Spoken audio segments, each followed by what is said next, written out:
Hello mga mami, ayan, nandito kami ngayon sa isang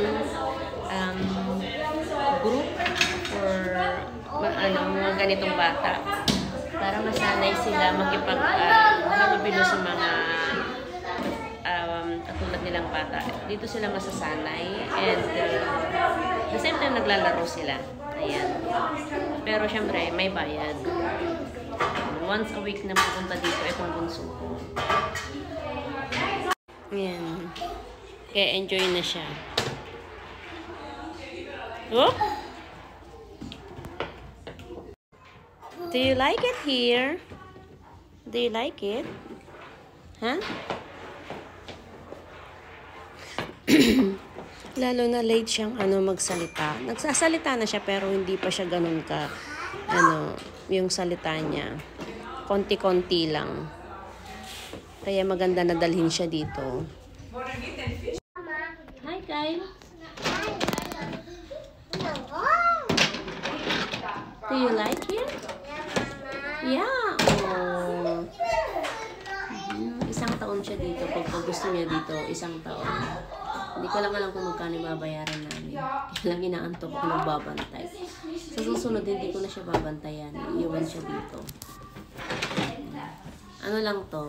Trial. Trial lang mga mommies.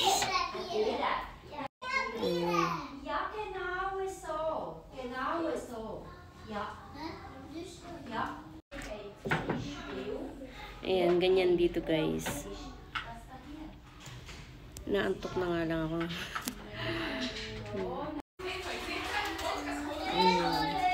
Kasi mga mommies, dinala ko din dito yung anak ko kasi nga hindi pa siya masyado nagsasalita. So maganda itong sa kanya. Maganda ito sa kanya kapag may mga kalaro siya mga bata. Ayan. Late siya. Yun nga lang once a week dito. Hindi araw-araw. No. Marami silang ginagawa dito. Parang dalawa yung picture nila. Mommy? Yeah? Ito yung ginagawa nila. Go, Kyle. What is that? Ayan, mga mamis, pauwi na kami. Galing sa playgroup.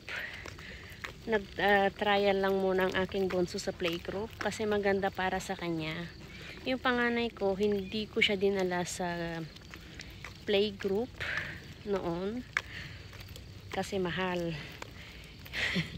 Pero ito itong bunso ko kailangan para maging din yung kanyang pananalita.